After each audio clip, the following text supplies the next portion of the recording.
I'm Maya, 35, a nurse in Atlanta, always the one keeping my family afloat.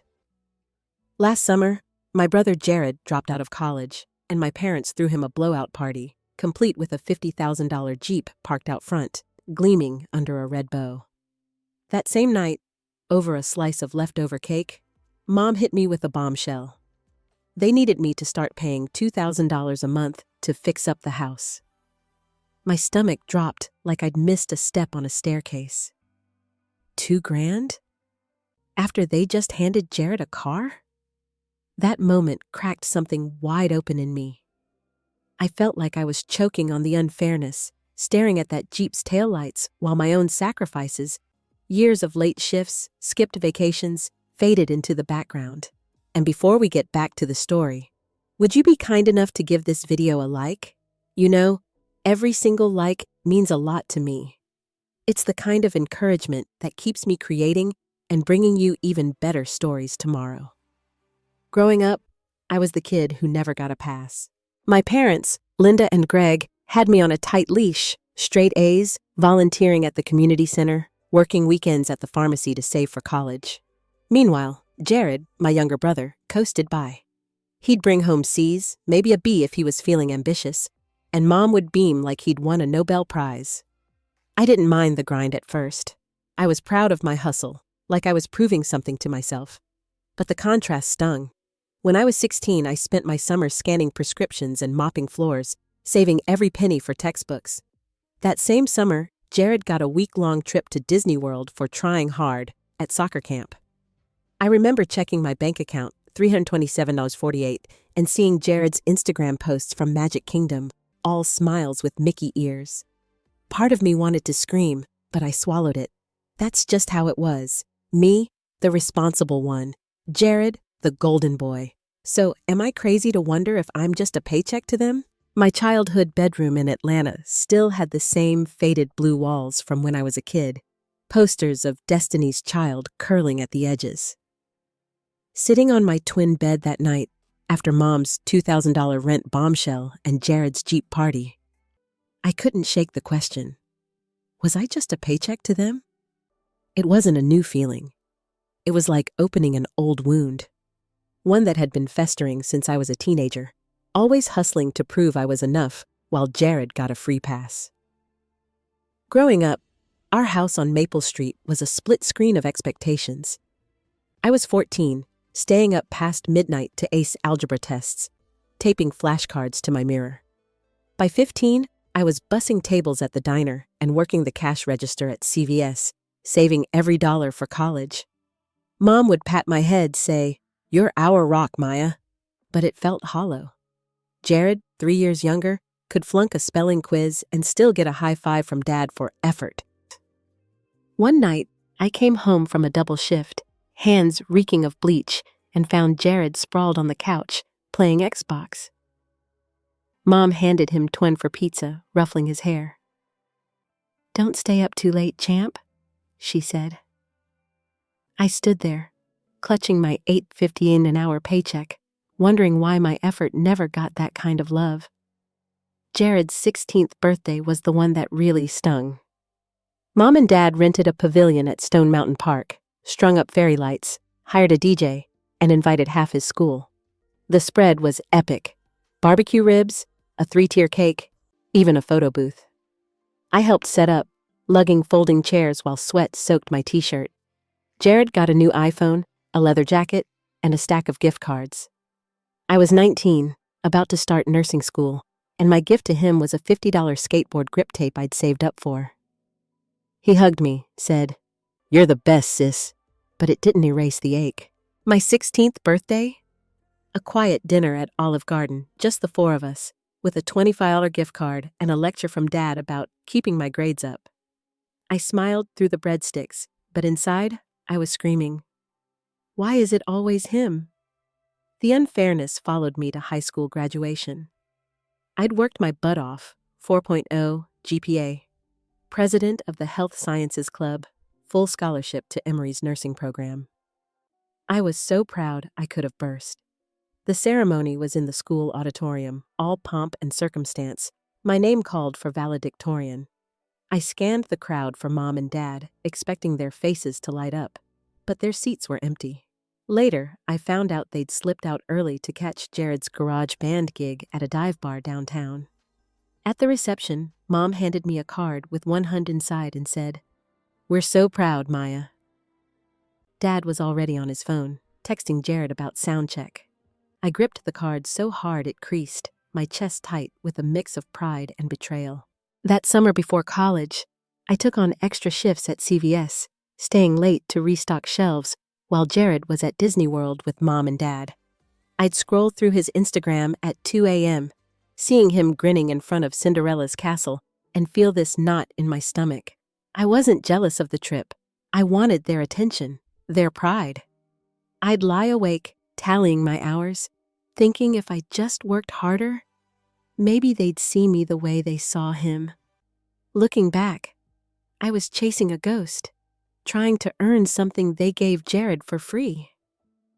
As I sat in my room now, 35, and staring at that same creaky bed, I wondered, how much longer was I going to let this define me? That question, how much longer was I going to let this define me, followed me like a shadow as I packed my bags for nursing school at Emory.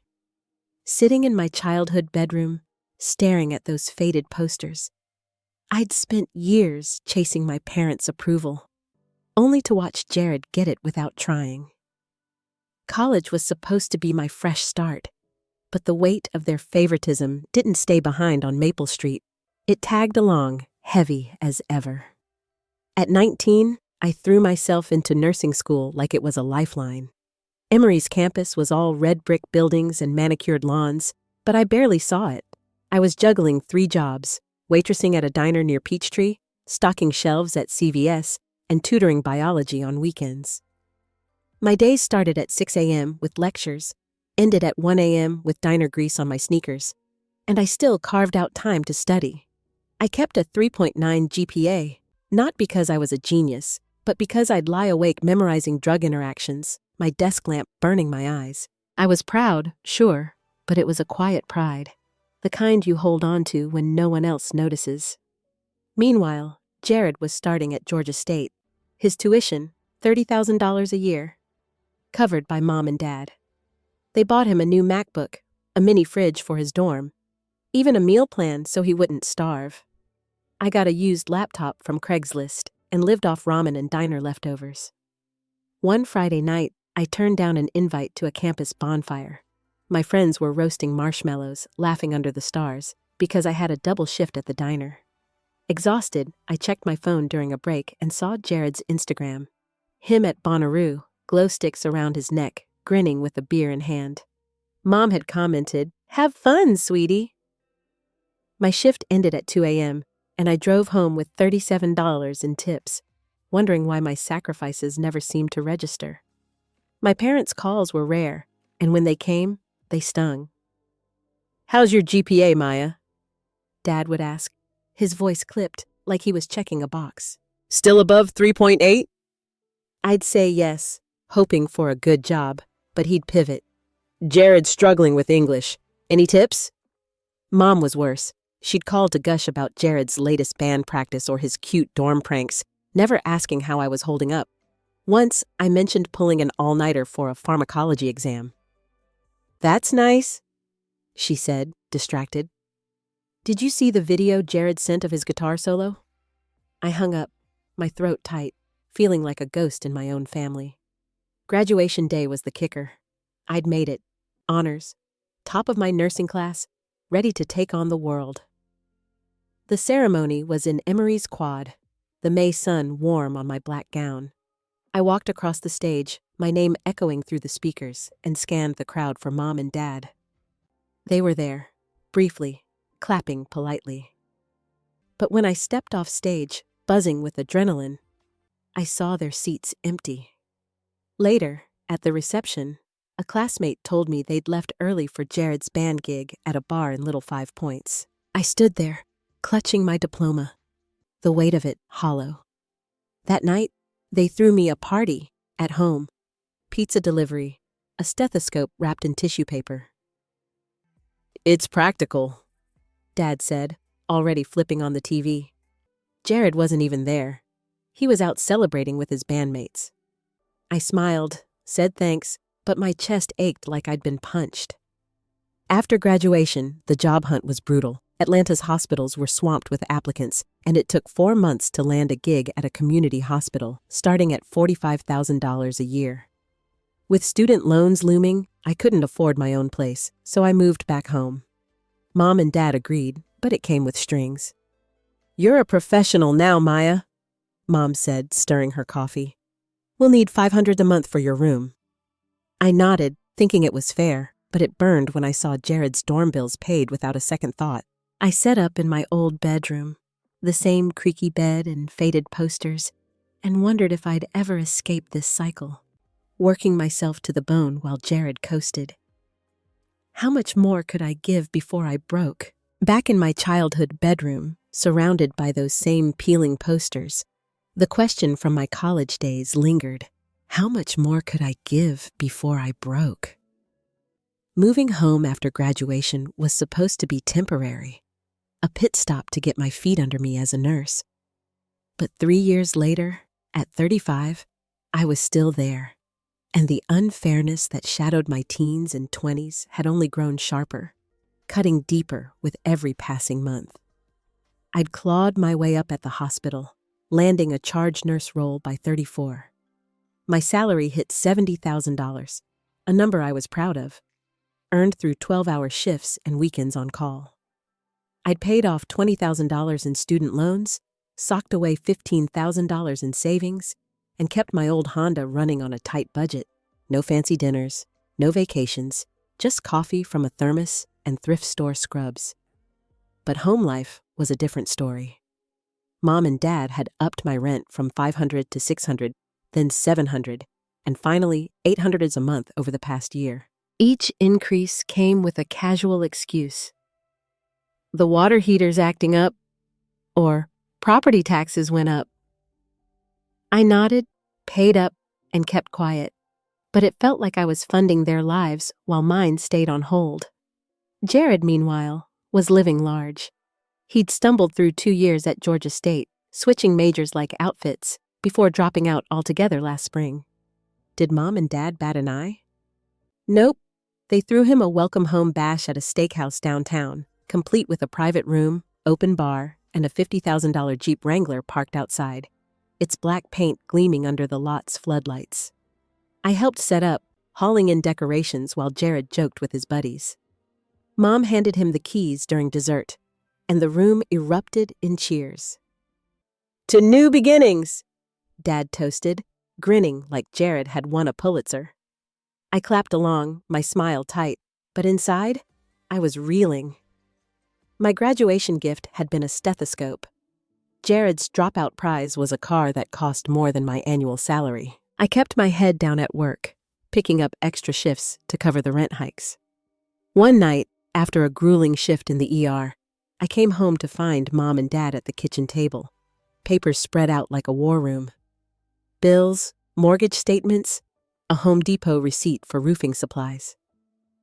I grabbed a water from the fridge, hoping to slip upstairs, but Mom looked up, her eyes sharp. "Maya, we need to talk about the house," she said. "It's falling apart, roof leaks, plumbing shot. We're gonna need you to chip in more." My heart sank. "I'm already at $800, I said, gripping the bottle. Dad shrugged, not meeting my eyes. "Times are tough. Family steps up." I wanted to point at the driveway where Jared's Jeep sat, untouched by their tough times, but I bit my tongue. "How much more?" I asked. Mom hesitated, then said, "We'll figure it out. Just more." The vagueness of it gnawed at me. That night, I lay in bed, staring at the ceiling, my savings account flashing in my mind. $15,000, hard-earned, dwindling with every rent hike. I'd given Jared a 1,500 skateboard deck for his 21st birthday, thinking it'd make us closer. He'd hugged me, called me the best sister, but never paid me back for anything. Not even a coffee. Mom and Dad's words echoed. Family steps up. But why was it always me? As I drifted to sleep, the question burned hotter than ever. How much more were they going to ask of me? That question, how much more were they going to ask of me, kept me up all night, staring at the cracked ceiling of my childhood bedroom. The hum of Jared's new Jeep pulling into the driveway at 2 a.m. didn't help. I was 35, a charge nurse pulling $70,000 a year. Yet here I was, still tethered to my parents' expectations, my $15,000 savings feeling more like a ransom than a safety net. The next day was Jared's big welcome home bash, and as I hauled decorations to the steakhouse, I could feel the weight of Mom's vague, "We'll need more," pressing down like a storm cloud. The steakhouse was decked out like a prom venue. String lights, a balloon arch, a playlist blaring Jared's favorite rap tracks. I spent hours setting up, taping tablecloths, and arranging centerpieces while Mom fussed over the caterer and Dad greeted Jared's friends like they were royalty. The bill for this shindig had to be pushing $5,000, filet mignon, an open bar, a custom cake shaped like a guitar. Jared strutted in, all grins, his new Jeep keys dangling from a lanyard. I caught myself staring at them, the metallic glint a reminder of what my overtime shifts never earned.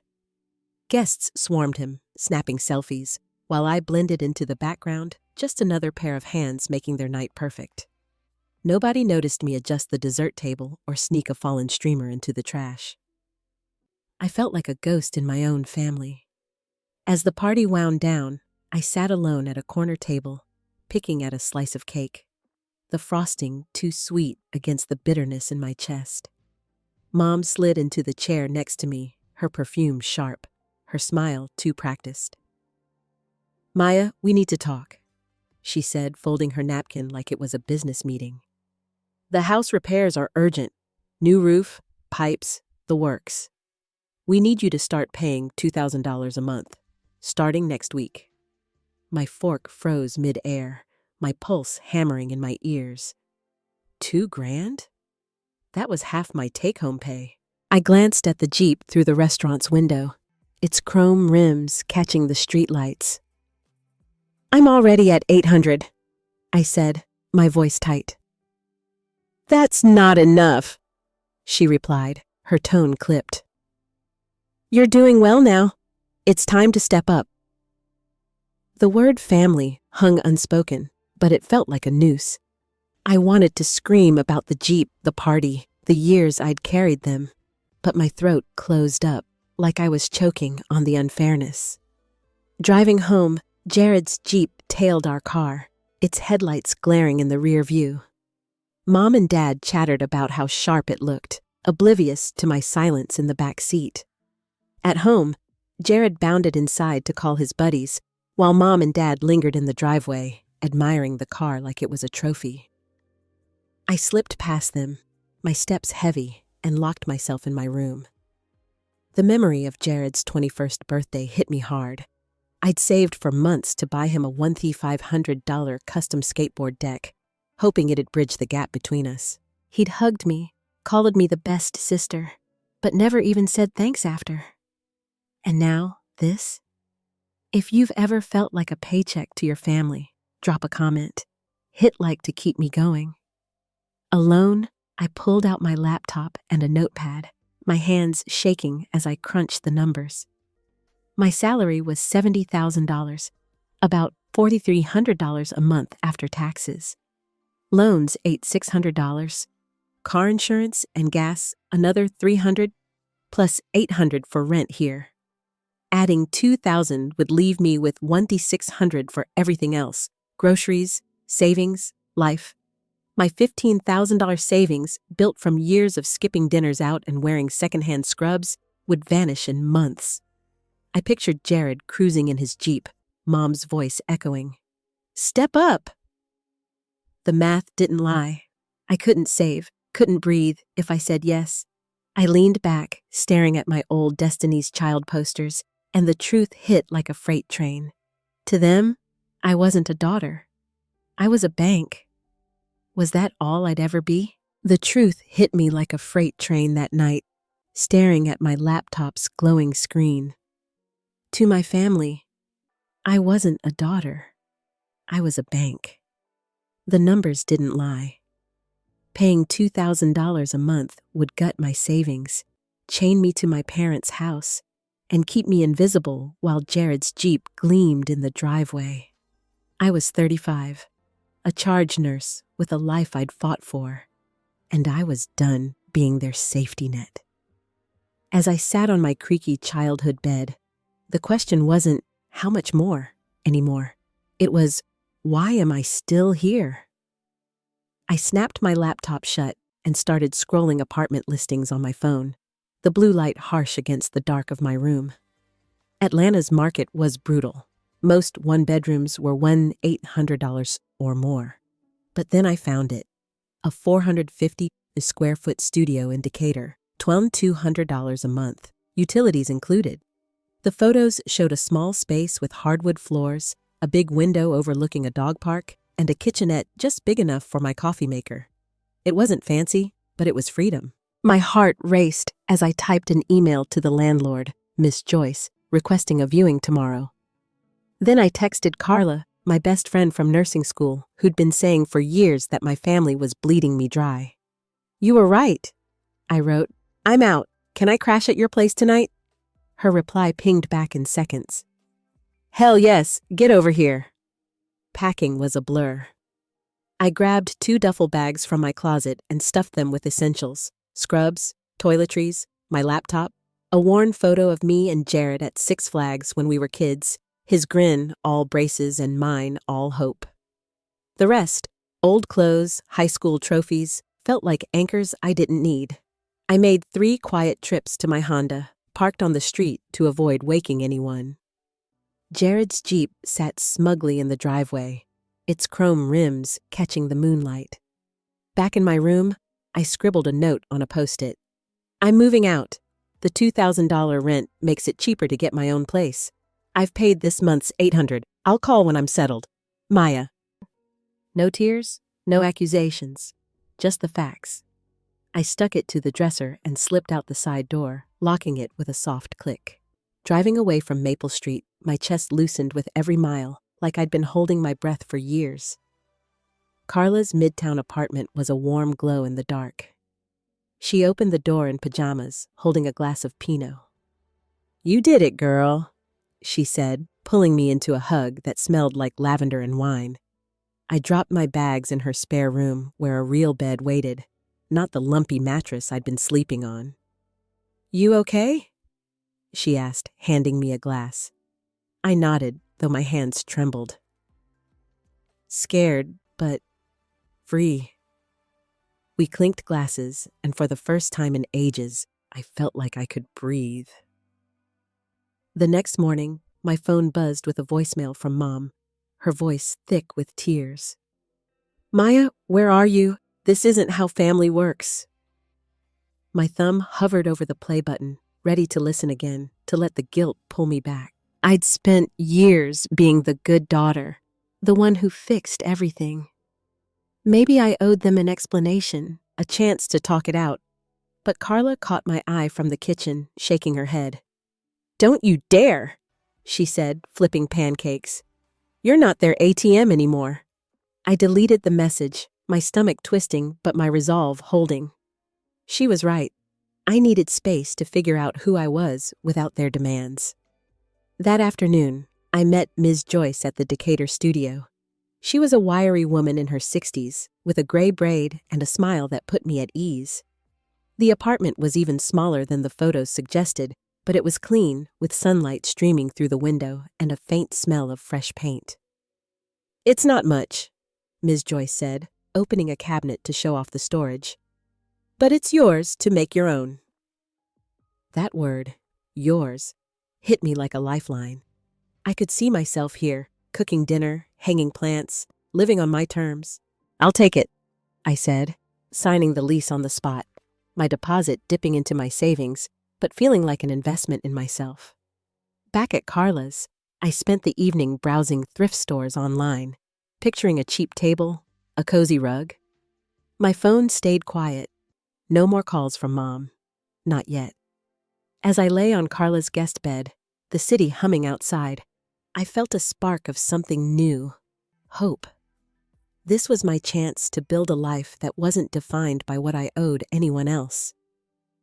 But as I drifted off, a small part of me wondered, would they ever see me as more than a paycheck? Lying on Carla's guest bed, the hum of Atlanta's skyline seeping through the window, I felt that spark of hope for a life on my own terms. At 35, I'd finally walked away from my parents' house, their demands, and that suffocating feeling of being their bank. The Decatur studio I'd leased was waiting, a blank canvas for a new start. But as I drifted to sleep, that nagging question, would they ever see me as more than a paycheck? Hovered like a ghost. I didn't know it yet, but my family wasn't done trying to pull me back. 2 days later, I moved into the studio. It was tiny, 450 square feet, but every inch felt like mine. I hauled in a thrift store table for $80, a clearance rack lamp from Target, and a set of mismatched dishes I'd scored for $15. Sunlight poured through the big window, warming the hardwood floor where I unrolled a $30 rug from Craigslist. I hung a single photo, the one of me and Jared at Six Flags, both of us laughing, back when things felt simpler. Standing in the middle of the room, coffee mug in hand, I exhaled.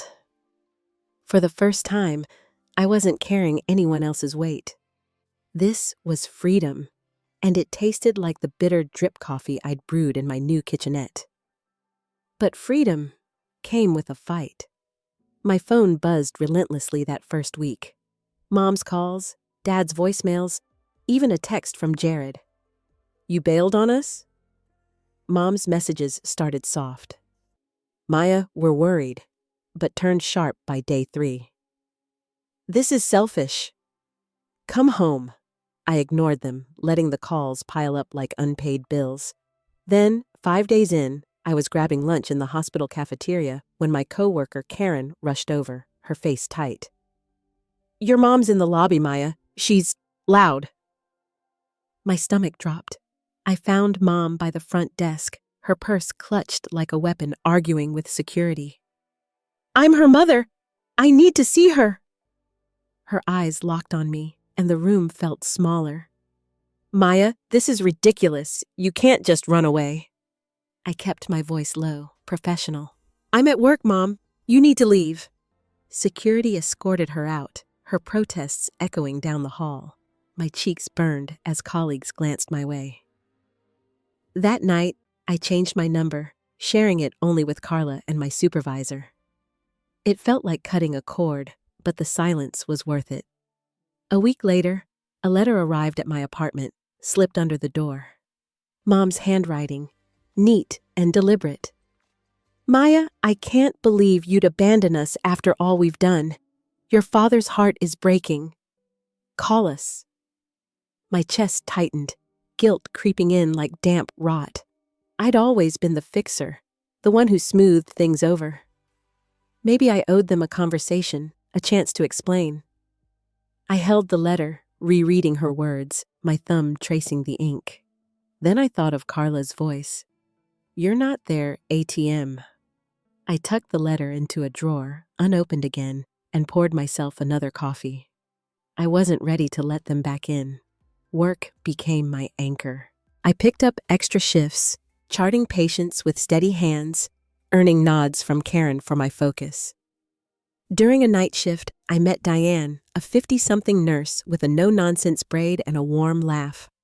Over lukewarm cafeteria coffee, she shared her story, how she'd left her own family years ago when they treated her like a cash machine. "You don't owe them your life, Maya," she said, stirring her coffee. "You're allowed to choose yourself." Her words stuck, like a bandage over a wound I didn't know was still bleeding. Outside work, my new neighbor Sam brought a different kind of light. He was a 40-something teacher, lanky with a quick grin, who knocked on my door with a plate of homemade cookies. "Welcome to the building," he said, his dog, a scruffy mutt named Rufus, wagging at his feet. We got to talking, bonding over true crime podcasts and weekend walks in the dog park across the street. One Sunday, as we tossed a frisbee for Rufus, he asked about my family. I gave the short version: Jared's Jeep, Mom's demands. "Sounds like you're breaking free," he said, tossing the frisbee. "Takes guts." I smiled, catching it midair, feeling lighter than I had in years. But the pushback didn't stop. My phone, now quiet, couldn't shield me from the weight of Mom's letter or the voicemails I'd deleted. I was building something new. Friendships. A home. A sense of self. But the pull of family was like gravity, always there, threatening to drag me back. As I locked my apartment door one night, the photo of me and Jared caught my eye, our kids' selves frozen in a moment of joy. Could I ever get that back with them? Or was I just fooling myself? Ever had family spread rumors about you? Drop a comment and hit like to keep this story going. That photo of me and Jared at Six Flags, pinned to my fridge in my new Decatur studio, was a reminder of simpler times. At 35, I'd tasted freedom for the first time. My own place, new friends like Sam, wisdom from Diane at the hospital. But as I locked my door each night, the pull of family felt like a tide trying to drag me back. Mom's letter, tucked in a drawer, still burned in my mind. And that question, could I ever get back what we had, was starting to feel like a trap. I didn't know it yet, but my family was about to turn up the heat. 2 weeks into my new life, the rumors started. Carla called me during a lunch break, her voice low and urgent. "Maya, your cousin Lisa just texted me. Your mom's telling everyone you're having a breakdown, that you're not right in the head since you moved out." My sandwich dropped onto my tray, my stomach twisting.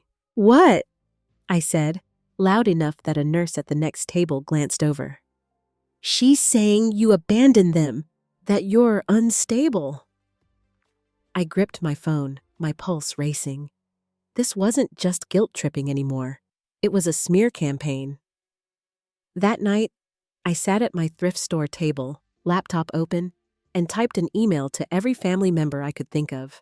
Cousins, aunts, even Grandma Jean. "I'm fine," I wrote. I moved out for my own space, like anyone would at 35. I'm not crazy, just building my life. Please don't buy into rumors.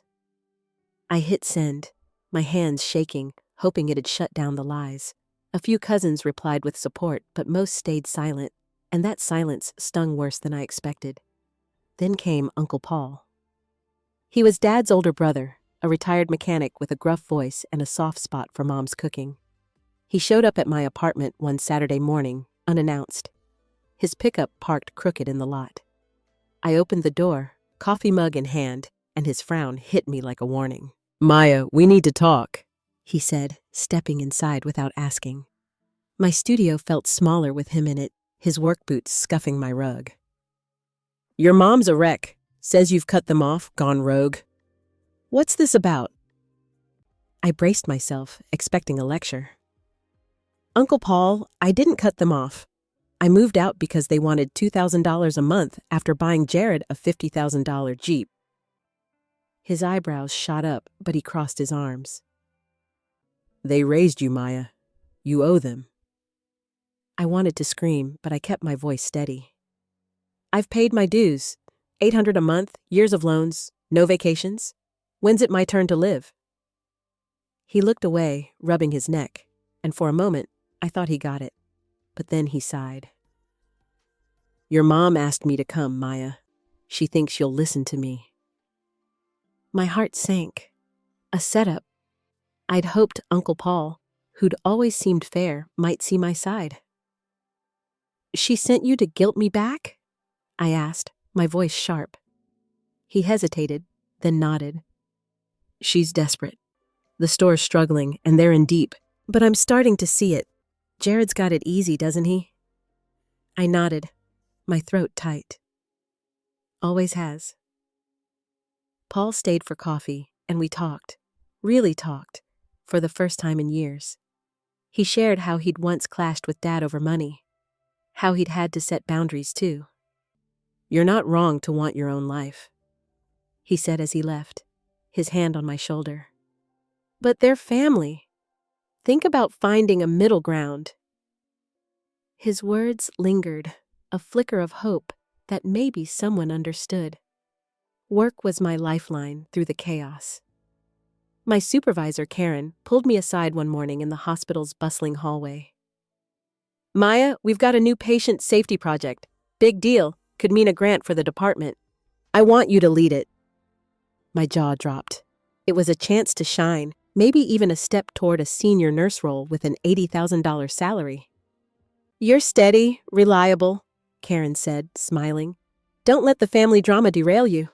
I nodded, her confidence anchoring me. Back at my desk, I dove into the project, sketching out protocols, my pen moving faster than my doubts. For the first time, I felt like I was building something for me, not just surviving. But the rumors didn't stop. A week later, Carla forwarded a group chat screenshot, my aunt saying I'd lost it and needed help. My parents were painting me as the villain, and it hurt more than I wanted to admit. I stared at my phone, tempted to call Mom, to yell or beg for them to stop. But Diane's words echoed. "You're allowed to choose yourself." I set the phone down, my hands steady, and turned back to my project notes. They could talk all they wanted.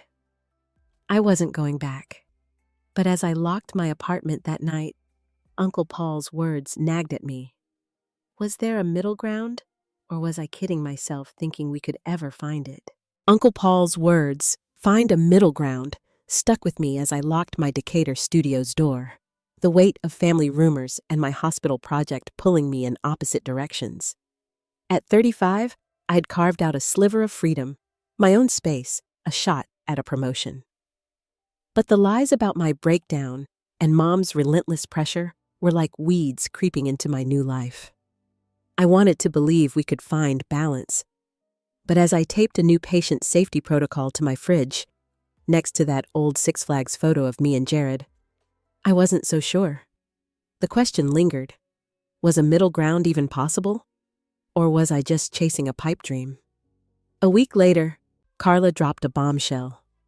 We were grabbing coffee at a Decatur cafe, the air thick with espresso and morning chatter. She leaned across the table, her voice low. "Maya, I heard something from Lisa. Your parents didn't just buy Jared that Jeep. They're drowning in debt. Took out a shady loan to cover his college, the car, all of it."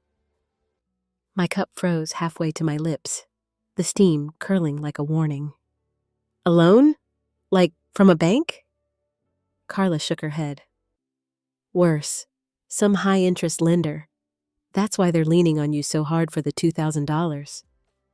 My mind raced back to Mom's letter, her scene at the hospital, the $50,000 Jeep gleaming in the driveway. It wasn't just favoritism.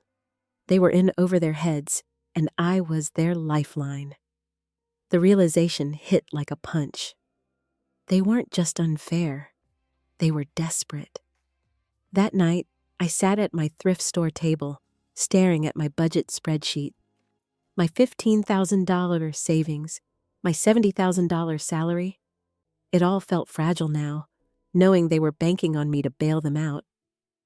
I wanted to be angry, but a sliver of pity crept in. They'd dug their own hole, but it was still my family. I pushed the laptop away, my head throbbing, when a sharp knock rattled my door. My heart sank. It was 8 p.m., too late for Sam or a delivery. I opened it to find Mom, her coat damp from the evening drizzle, her eyes red-rimmed but sharp. "Maya, we need to talk," she said, stepping inside before I could respond. My studio felt too small, the air thick with her perfume and my own dread. She stood by my window, arms crossed, scanning my sparse furniture like it was an insult. "This is where you're hiding?" she said, her voice a mix of scorn and hurt. "Come home, Maya. This isn't you." I leaned against the counter, gripping the edge to steady myself. "I'm not hiding. I'm living. and I can't pay $2,000 a month." Her face tightened, and she stepped closer, tears welling. "We're your family. We raised you, gave you everything, and now you turn your back?" The guilt hit hard, like a wave pulling me under, but then I saw Jared's Jeep in my mind, its chrome mocking me. "You gave Jared a $50,000 car," I said, my voice low but firm. "I got a stethoscope for graduating with honors. Why am I the one bailing you out?" Mom's tears spilled over, but her jaw set. "That's different. Jared needed a fresh start. You're the strong one. You always have been." Her words cut deeper than I expected, a twisted compliment laced with expectation. "Strong doesn't mean I owe you my life," I shot back. "I know about the loan, Mom. The high-interest one for Jared's college, the Jeep. That's why you need my money, isn't it?" Her eyes widened, caught off guard, and for a moment she was silent. Then she sank onto my couch, her hands twisting her scarf. "We thought we could manage," she whispered. "The store's failing, the payments are crushing us. We didn't want you to know." The truth hung heavy between us. I wanted to scream, to tell her they'd made their bed, but her slumped shoulders softened my anger. "I can't pay $2,000, I said, sitting across from her. "It'd wipe me out, but I can help another way. Budgeting, cutting costs. I'm good with numbers." She looked up, her face a mix of relief and resentment. "You do that?" she asked, almost suspicious. I nodded, my throat tight. "Not because I owe you, but because I choose to." She didn't thank me, just stood, smoothing her coat. "We'll talk soon," she said, and left, the door clicking shut like a held breath released. I sat there, staring at the Six Flags photo, Jared's goofy grin blurring through my tears. Helping them didn't mean going back. It meant setting terms I could live with. But as I locked the door behind her, a new question burned. Could I help them without losing myself again? Mom's visit left me rattled, her confession about the high-interest loan and the store's failure echoing in my head as I locked the door of my Decatur studio. At 35, I'd offered to help with budgeting, not cash, trying to hold my ground without losing myself. But as I stared at the Six Flags photo on my fridge, me and Jared, kids without a care, the question lingered. Could I help my family without slipping back into their trap? I wasn't sure, but I knew one thing. I needed to talk to Jared. He wasn't just their golden boy. He was my brother. And maybe, just maybe, we could find some common ground. A week later, I texted him, keeping it simple. "Coffee? Just us. Neutral spot." He replied fast, suggesting a cafe in Little 5 Points, a funky place with mismatched chairs and local art on the walls. When I walked in, the smell of roasted beans hit me, and there was Jared, slouched in a corner booth, no longer the cocky kid with a shiny Jeep keychain. At 23, he looked worn, faded hoodie, dark circles under his eyes, his usual swagger gone. I slid into the seat across from him, clutching my latte, unsure what to expect. "You look different," I said, half smiling. He shrugged, stirring his black coffee. "Yeah, well, life's been kicking my ass." We started small, talking about the cafe's weird art, the weather, anything but the elephant in the room. Then he leaned forward, his voice low. "Maya, I'm sorry. For all of it. The Jeep, the favoritism, everything." My breath caught. Jared apologizing? I waited, letting him fill the silence. "I knew Mom and Dad gave me a pass," he said, staring into his cup. "New clothes, trips, the damn car. I thought it was just love, you know? But it screwed us both." He looked up, his eyes meeting mine, raw and unguarded. "They leaned on you because you're strong, and I got the easy road." I didn't see how much it hurt you." His words hit hard, peeling back years of resentment. I remembered the 1,500 skateboard deck I'd bought him for his 21st, hoping for a moment like this. He'd hugged me then, but it faded fast. Now, here he was, owning it. "It did hurt," I said, my voice steady but soft. "I worked my tail off. Nights at the diner, no vacations, $800 a month to live in my old room, and you got a Jeep for dropping out." He winced, nodding. "I know, and I hated being compared to you too. Why can't you be more like Maya?" they'd say. Like I was some screw-up who couldn't measure up. I blinked, surprised.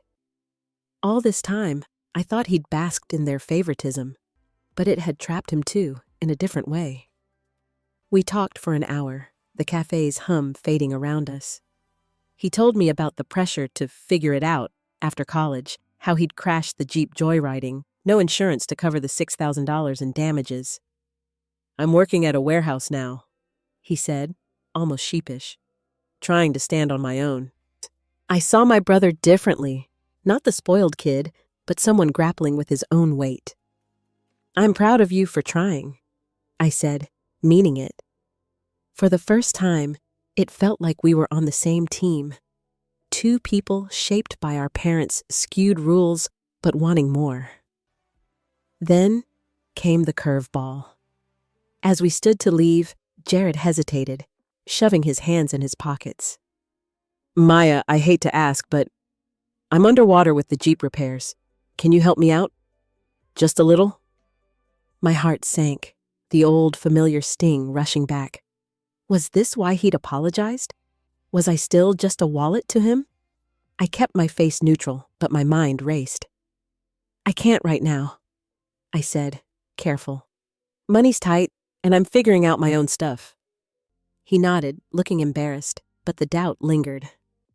"Fair enough," he said, forcing a smile. We hugged, but as I walked to my car, the question gnawed at me. Was his apology real, or just another way to pull me back in? Jared's question about helping with his Jeep repairs lingered like a bad aftertaste as I drove away from the cafe, the Atlanta skyline blurring past. At 35, I'd seen a new side of my brother, his apology, his own wounds from our parents' favoritism. But that request for money had cracked open old doubts. Was he genuine, or just playing me again? I wanted to believe we could rebuild something, but I wasn't ready to open my wallet or my heart too wide. Back in my Decatur studio, staring at our old Six Flags photo, I knew one thing. Any reconciliation with my family had to come with boundaries, not blind trust. Dad's birthday was coming up, and it felt like a chance to test that line. The invitation came via text from Dad, short and neutral. "Turning 60 this weekend. Dinner at the house. Hope you can make it." No mention of Mom's hospital scene or the rumors they'd spread about my breakdown.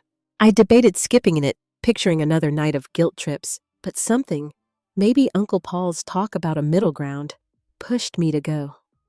I stopped by a dollar store, grabbing a $10 coffee mug with "World's Okayest Dad" printed on it, a small gesture that felt safe, not sentimental. As I parked outside their Maple Street house, Jared's Jeep in the driveway gleamed under the porch light, a reminder of why I'd left. I took a deep breath, steeling myself for whatever manipulation Mom might try. Inside, the house smelled like roast beef and tension. A dozen relatives, cousins, aunts, Uncle Paul, milled around, paper plates in hand. Dad hugged me, his flannel shirt scratchy, and actually smiled at the mug. "Fits me," he said, chuckling. Mom, though, hovered by the kitchen counter, her eyes darting to me like I was a problem to solve. "Glad you showed up," she said, her tone clipped, like I'd failed a test by moving out. I nodded, keeping my distance, ready for her to pull the guilt card. Sure enough, halfway through dinner, she leaned in, her voice low but sharp. "You know, Maya, leaving us high and dry wasn't fair. We're struggling, and you're off playing house." My fork froze, the old ache flaring. "I offered to help with the budget," I said, keeping my voice even. That's what I can do. Her lips pursed, but she didn't push. Yet. After cake, Dad pulled me aside to the living room where his old recliner sagged under family photos. Maya, I owe you an apology, he said, his voice gruff, eyes on the floor. We leaned too hard on you, always have. Jared got the easy road, and that wasn't right. My throat tightened. This was the first time he'd ever acknowledged it. I didn't know how to balance it, he added, rubbing his neck. You were always so capable. The words stung, but his honesty softened it. I nodded, unsure what to say, but grateful for the crack in their usual script. Mom, eavesdropping from the doorway, scoffed. We did our best, she said, defensive. I looked at her, calm but firm. Your best made me feel like a bank, Mom. I'm here, but I'm not your fix anymore. The next day, I invited them to my studio, not for dinner, but for numbers. Diane, my co-worker at the hospital, had prepped me over lunch, sharing how she'd set boundaries with her own family. Be clear, be kind, but don't budge, she'd said, her braids swinging as she stabbed her salad. You're not their savior. Armed with her advice, I sat Mom and Dad at my thrift store table, a spreadsheet open on my laptop. Their debts were worse than I'd thought. $40,000 in high-interest loans, mostly for Jared's college and Jeep, plus a failing hardware store. I laid out a plan. Cut cable, sell unused tools, renegotiate loan terms. This could save $5,000 this year, I said, pointing to the numbers. Dad nodded, scribbling notes, but Mom crossed her arms. You're not paying, so why should we listen? She snapped. I held her gaze. Because I'm helping my way, not yours. She didn't argue, just looked away, her silence a small victory. As they left, Dad squeezed my shoulder, a quiet thank you. Mom said nothing, her purse clutched tight. Back in my studio, I felt a shift, not peace, but progress. I'd held my ground, offered help without losing myself. The Six Flags photo caught my eye, Jared's grin a reminder of what I still hoped for. But as I shut my laptop, I wondered, would they stick to the plan? Or was this just another pause before the next demand? Helping my parents with their budget felt like a tightrope walk, offering support without slipping back into their expectations. At 35, I'd set boundaries at Dad's birthday, seen a flicker of change in his apology. But Mom's silence left me uneasy. As I closed my laptop in my Decatur studio, the Six Flags photo of me and Jared on the fridge reminded me of what I still wanted. A family that saw me, not my paycheck. The question lingered. Would they stick to the plan? Or was another demand waiting? But I wasn't waiting around to find out. It was time to build a life that was mine. 3 months later, I got the call I'd been working toward. Karen, my supervisor, pulled me into her office at the hospital, her smile wide. Maya, the patient safety project you led, it landed us the grant. You're promoted. Senior charge nurse, $80,000 a year. My jaw dropped, a grin spreading before I could stop it. Start next month, she added, handing me the paperwork. That night, I signed a lease for a 1-bedroom apartment in Midtown, $1,500 a month, with a balcony and a view of twinkling city lights. Moving day was a blur. Sam, my neighbor, helped carry boxes, his dog Rufus bounding around my new hardwood floors. I hung the Six Flags photo by the door, a nod to the past, but not the anchor it used to be. My savings, now at $12,000 after the deposit, felt like a promise to myself. I was enough. To celebrate, I threw a barbecue on my balcony, the July sun setting over Atlanta's skyline. I grilled burgers on a $40 thrift store grill, set out paper plates, and blasted a playlist of Outkast and Beyoncé. Sam showed up with a 6-pack, Diane brought her famous potato salad, and Carla arrived with a bottle of Prosecco. Even Jared came, no Jeep in sight. He'd taken the bus, a detail that surprised me. Mom and Dad showed up too, hesitant at first, clutching a Tupperware of coleslaw. The air was thick with chatter and charcoal smoke. My new space alive with people who saw me, for me. Diane pulled me aside, her braids swinging as she raised her glass. "Look at you, girl," she said. "You built this." I clinked her glass, my chest warm, feeling a respect I'd never gotten at home. Jared found me by the grill, flipping burgers, his hands stuffed in his pockets. "Can we talk?" he asked, quieter than usual. We slipped inside, away from the crowd, and he looked around my apartment, eyes lingering on the photo. "I'm trying, Maya," he said. "Got a second job, paying down the Jeep debt. I see what Mom and Dad did to you now." I nodded, softening. "It wasn't just me," I said. "They put you in a box too." He smiled, small but real. "Wanna hike Stone Mountain next weekend? Just us?" I agreed, picturing us on the trail, talking dreams like we did as kids, his about music, mine about a life free of strings. It wasn't perfect, but it was a start. Mom and Dad mingled, awkward but trying. Dad complimented the view, and Mom, for once, didn't mention money. I'd checked their budget last week. They'd cut $5,000 in debt, following my plan. A small win. As they left, Dad hugged me, whispering, "I'm proud of you." Mom just nodded, but it was enough for now. Back on the balcony, I watched my friends laugh, the city sparkling below, and realized I'd done more than survive. I'd built a life where I mattered. Looking back, the girl who slept in that creaky childhood bed, who paid $800 a month to feel invisible, was gone. I'd spent years chasing my family's approval, thinking it'd prove my worth. But standing here, surrounded by people who chose me, I knew my value wasn't tied to their demands. It was in me all along.